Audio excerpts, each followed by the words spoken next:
presence of mind. दोस्तों आज आप MS धोनी के प्रेजेंस ऑफ माइंड का शिकार होते हुए पाकिस्तान के एक ऐसे खिलाड़ी को देखने वाले हैं जिसे पाकिस्तान का दूसरा हिंदू क्रिकेटर होने का दर्जा पूरी तरह से हासिल है। और इसके अलावा आज आप धोनी की ताकत और धोनी के रिव्यू सिस्टम का कमाल पूरी तरह से देखने वाले हैं। और दोस्तों आज की इस वीडियो को देखने के बाद आपको ये पूरी तरह से यकीन हो जाएगा कि DRS का फुल फॉर्म पूरी तरह से धोनी रिव्यू सिस्टम ही होना चाहिए। लेकिन इस वीडियो को देखने से पहले अगर आप MS धोनी के कट्टर वाले फैन है तो प्लीज आप अपने इस छोटे से भाई के इस छोटे से चैनल को सब्सक्राइब कर हमारा सपोर्ट करना ना भूले। तो चलिए दोस्तों स्टार्ट करते हैं आज की इस धांसू वीडियो। मजा तो तब आपको आएगा जब भारत और श्रीलंका के बीच हो रहे मैच के बीच हुए इस इंसिडेंट को देखेंगे। दरअसल दोस्तों एक बार जब भारत और श्रीलंका के बीच वनडे मैच खेला जा रहा था और भारतीय टीम की तरफ से शार्दुल ठाकुर बॉलिंग करा रहे थे, तभी शार्दुल ठाकुर की एक गेंद अंपायर द्वारा वाइड करार दी जाती है, जो धोनी को छोड़कर पूरी की पूरी इंडियन टीम और कमेंट्री बॉक्स में बैठे कमेंटेटर्स को भी वाइड ही लग रही थी। लेकिन इसके बावजूद भी धोनी ने DRS लिया और रिव्यू में ये पाया गया कि गेंद बल्ले का हल्का सा किनारा लेते हुए कीपर के हाथों में गई है। और इसी वजह से धोनी का रिव्यू सिस्टम एक बार फिर से काबिले तारीफ हो जाता है और सभी की आंखों को चकमा देने वाली गेंद के सामने भी वो पूरी तरह से सफल हो जाता है। लेकिन दोस्तों इसी मैच के इसी गेंद पर एक और ऐसी घटना घटी जिसे देखने के बाद आपको अपनी आंखों पर कतई यकीन नहीं होगा, क्योंकि दोस्तों हम आपको बता दें कि भारत और श्रीलंका के बीच खेले जा रहे इस मैच के दौरान भारतीय टीम के कप्तान महेंद्र सिंह धोनी नहीं थे। इस टीम के कप्तान थे विराट कोहली और महेंद्र सिंह धोनी केवल और केवल एक कीपर और खिलाड़ी थे। लेकिन दोस्तों आपको ये देखकर कतई यकीन नहीं होगा कि जब MS धोनी ने DRS लेने का डिसीजन लिया तो भारतीय टीम का कोई भी खिलाड़ी MS धोनी के इस डिसीजन से तनिक भी संतुष्ट नहीं था। और आप भारतीय टीम के सभी खिलाड़ियों यहाँ तक कि विराट कोहली जो कि उस मैच में कप्तान थे, उनके चेहरे को देखकर भी समझ सकते हैं कि विराट कोहली भी MS धोनी के इस डिसीजन से पूरी तरह संतुष्ट नहीं थे। लेकिन MS धोनी के रुतबे और एक्सपीरियंस के दबाव में आकर विराट कोहली ने भी DRS ले लिया। और दोस्तों DRS के बाद जो डिसीजन आया उसके बाद भारतीय टीम के सभी खिलाड़ियों के चेहरे पर चमक बढ़ गई और किसी को भी इस बात पर तनिक भी यकीन नहीं हो रहा था कि MS धोनी का कान कितना ज्यादा तेज है।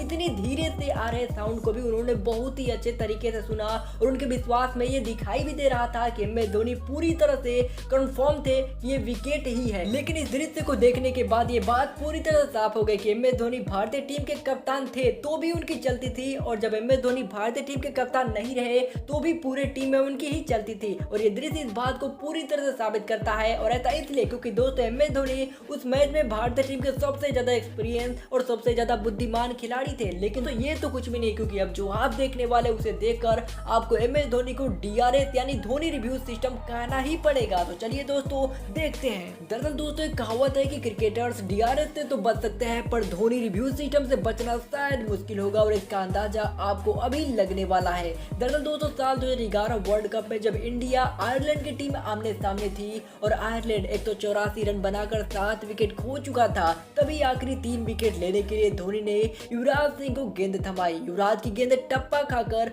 बैट और पैड के बीच जा लगी। लेकिन पूरी की पूरी भारतीय टीम सिवाय धोनी को छोड़कर सभी को लगा कि बॉल पहले बैट पर टकराई है, इसलिए किसी ने अपील नहीं करी। पर धोनी ने अकेले 10 सेकंड तक हाथ उठाए LBW की अपील करते रहे। अंततः मजबूरन अंपायर को DRS लेना पड़ा, जिसे देखकर कमेंट्री बॉक्स में बैठे कमेंटेटर धोनी के इस डिसीजन को पूरी तरह से गलत बता रहे थे। लेकिन उन सभी की आंखें तब खुली की खुली रह गई जब रिव्यू में दिखाई दिया कि बॉल पैड को पहले हिट कर रही है और बल्लेबाज पूरी तरह से आउट है। लेकिन तो भारत और पाकिस्तान के बीच एक खतरनाक वाला टेस्ट मैच खेला जा रहा था और रावलपिंडी एक्सप्रेस नाम से बहुत ही ज्यादा कुख्यात शोएब अख्तर बहुत ही खतरनाक बॉलिंग करा रहे थे। उनकी सभी गेंदें 150 की स्पीड से आर पार हो जा रही थी। तभी क्रीज पर कदम पड़ता है MS धोनी की, जिन्हें परेशान करने के लिए रावलपिंडी एक्सप्रेस शोएब अख्तर पूरी तरह से तैयार बैठे थे। और MS धोनी के सामने आते ही शोएब अख्तर 150 किलोमीटर प्रति आवर की रफ्तार वाली एक बाउंसर MS धोनी की तरफ फेंकते हैं, जो MS धोनी की हेलमेट से लगते हुए कीपर के हाथों में चली जाती है।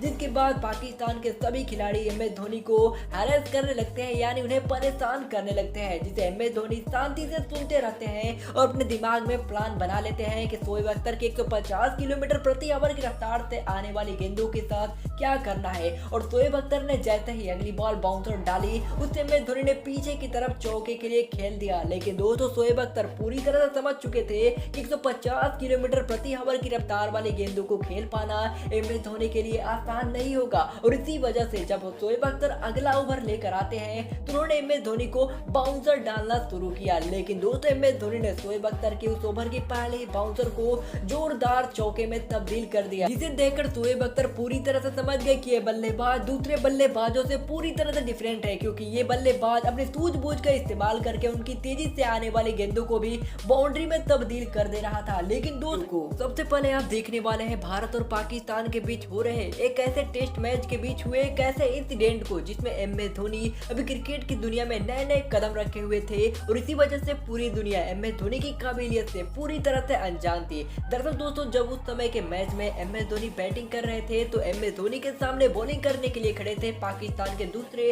हिंदू क्रिकेटर दानिश कनेरिया, और वो बहुत ही ज्यादा लंबी लंबी स्पिन कराकर दूसरे बल्लेबाजों को परेशान कर रहे थे। लेकिन एमएस धोनी बॉल को हिट करने के लिए तेजी से आगे बढ़ते हैं, लेकिन वो लास्ट मोमेंट पर डिफेंसिव हो जाते हैं और बॉल को आगे की तरफ धीरे से खेल देते हैं, जिससे दानिश कनेरिया पूरी तरह से गुस्से में आ जाते हैं और वो गेंद को हाथों में ले तेजी से कीपर की तरफ फेंकते हैं, जो कि लगभग धोनी को लगते लगते बच जाती है। दानिश कनेरिया पूरी तरह से लड़ाई के मूड में दिखाई दे रहे थे, लेकिन एमएस धोनी उन्हें इग्नोर करते हैं, क्योंकि दोस्तों उस समय एमएस धोनी के दिमाग में खुरापाती आइडिया चल रहा था, जिससे दानिश कनेरिया पूरी तरह से अनजान थे। क्योंकि दोस्तों दानिश कनेरिया ने जैसे ही अगली गेंद डाली तो धोनी ने आगे बढ़कर उस गेंद को बहुत बड़े छक्के में तब्दील कर दिया, जिसे देख दानिश कनेरिया पूरी तरह से दंग रह गए। लेकिन दोस्तों ये तो सिर्फ शुरुआत थी, क्योंकि दोस्तों उस मैच में एमएस धोनी ने दानिश कनेरिया के खिलाफ ऐसे ऐसे शॉट मारे जिसे देखकर दानिश कनेरिया को यह अंदाजा हो गया कि उसने गलत खिलाड़ी से पंगा ले लिया है। लेकिन दोस्तों ये तो कुछ भी नहीं, क्योंकि दोस्तों हद तो तब हो गई जब एमएस धोनी ने अपने शरीर से ज्यादा आकार वाले और ज्यादा ताकतवर खिलाड़ी को पूरी तरह से धूल चटा दी। और दोस्तों वो खिलाड़ी था इंग्लैंड का जेम्स एंडरसन। दरअसल दोस्तों भारत और इंग्लैंड के बीच एक मैच खेला जा रहा था और उस मैच में बॉलिंग करा रहे थे जेम्स एंडरसन और सामने खड़े बैट्समैन थे सुरेश रैना। सुरेश रैना जेम्स एंडरसन की बॉल को हिट करके रन लेने के लिए तेजी से आगे बढ़ते हैं और नॉन स्ट्राइकर एंड पर खड़े धोनी भी रन को तेजी से करने के लिए आगे बढ़ते हैं, लेकिन जेम्स एंडरसन जानबूझकर धोनी के सामने आ जाते हैं और जिस वजह से इन दोनों के बीच भयंकर टक्कर होती है। लेकिन दोस्तों इस टक्कर के बाद जेम्स एंडरसन जमीन पर पड़े हुए दिखाई देते हैं। लेकिन दोस्तों इस वीडियो को गौर से देखने पर आपको क्या लगता है, क्या एमएस धोनी और जेम्स एंडरसन की ये टक्कर महज एक इंसिडेंट थी या एमएस धोनी ने जानबूझकर जेम्स एंडरसन को टक्कर मारा था? आप हमें कमेंट करके जरूर बताइए। दोस्तों आपको क्या लगता है, क्या हमारी भारतीय टीम में एमएस धोनी जैसा कप्तान, विकेट कीपर और शानदार खिलाड़ी फिर से कभी आएगा या नहीं? हमें कमेंट करके जरूर बताइएगा। और ऐसे ही और शानदार वीडियोज को देखते रहने के लिए आप अपने छोटे से भाई के छोटे से यूट्यूब चैनल को सब्सक्राइब कर हमारा सपोर्ट करना ना भूलिए।